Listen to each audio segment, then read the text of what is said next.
오늘은 얼마나 많은 내부 고발자들의 인생이 망가져야 나라 꼴이 바로잡힐지에 대한 이야기를 해볼까 합니다. 새 벽두부터 김태우 수사관과 신재민 사무관의 고발 사건으로 소란스러웠습니다. 간단한 이야기를 왜 이렇게 복잡하게 하는지 모르겠어요. 도둑 들었다고 신고한 것인데 그럼 실제로 도난당한 게 있는지를 먼저 살필 일이지, 신고한 것 자체가 기밀 누설이라고 고발하고 재갈을 먼저 물려서야 되겠습니까?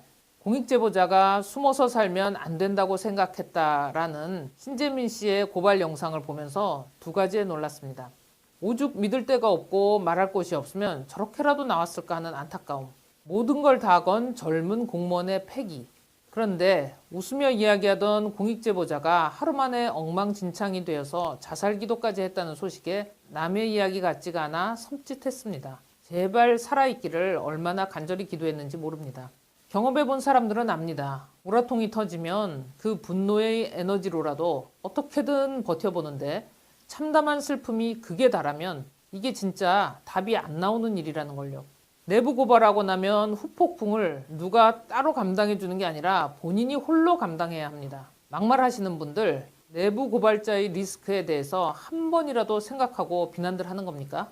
이 사람들은 그 대가로 아무 데서도 써주지 않고 동료, 친구, 심지어 가족들조차 네가 옳은 건 알지만 난 네가 불편해, 내 손해를 막기 위해서라도 너에게 칼을 꼽을래, 그게 합리적이지 않아? 이런 태도로 돌변하는 것을 겪게 됩니다. 그거요, 제가 직접 겪은 거라서 아주 잘 압니다.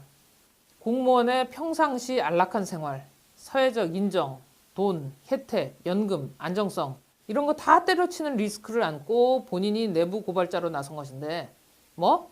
돈에 미쳐서 학원 강사로 취직하기 위해서 나온 거라고요? 사회적으로 매장되고 고립된 이 사람을 어느 미친 학원 사장이 받아주겠습니까? 사람 망가뜨리는 기술, 그거 다 순서가 있습니다. 우선 너는 어느 편이냐? 이런 편가르기 질문에 시달리게 합니다. 그러다가 너 혼자 정의의 사도냐? 얼씨구 잔다르크 납셨네.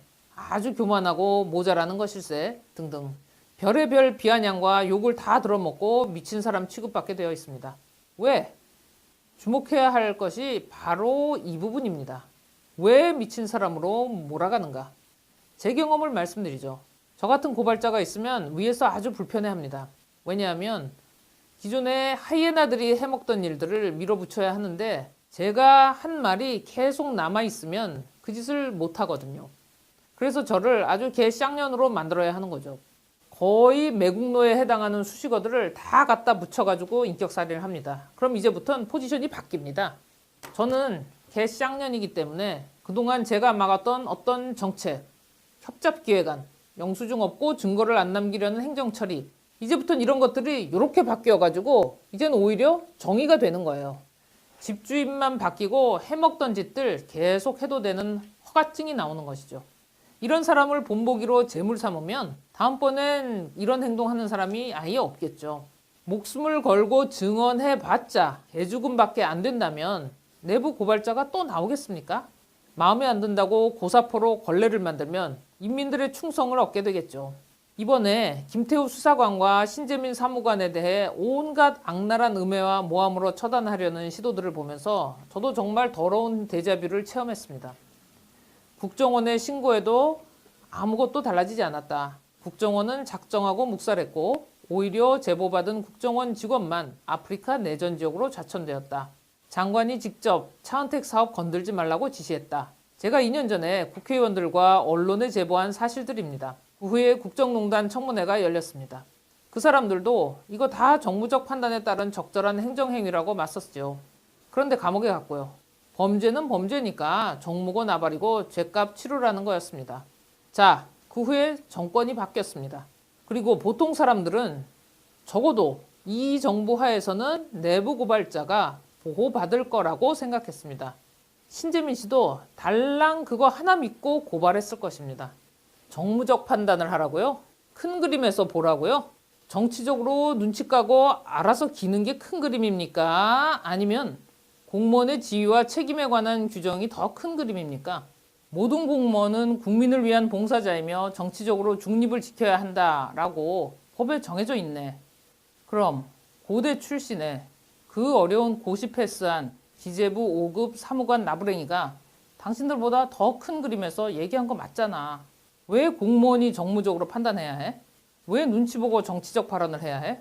구체적으로 역행하는 대역죄라며. 친한 사이인데도 좋아요 하나 못 누르는 정치병 사회. 용기 내서 자기 생각을 말하지 못하는 사회. 그거는 무서운 공산당 사회지. 말하다 보니 조금 길어졌네요. 오늘의 내용 요약 전에 현재 병원에 있을지 퇴원해 있을지 모르는 신재민 씨에게 꼭 전하고 싶은 이야기가 있습니다. 신재민 씨, 당신 계산 잘못했어요. 당신 죽으면 그냥 개죽음이고 저 사람들 하나도 안 바뀝니다. 웃고 있을 거예요. 싸워도 모자랄 판에 누구 좋으라고 죽어요? 얼른 자리 털고 일어나세요. 다 쉬었으면 바로 2라운드 시작합시다. One more round. 오늘 얘기 요약하겠습니다. 국민의 피로감을 악용하는 놈이 범인이다. 어둠은 빛을 이길 수가 없다. 그런데 뭐가 어둠이고 뭐가 빛인지는 파악하고 살자. 지치지만 말고. 끝. 마음에 안 든다고 고사포로 걸레를 만들면 인민들의 충성을 얻게 되겠죠.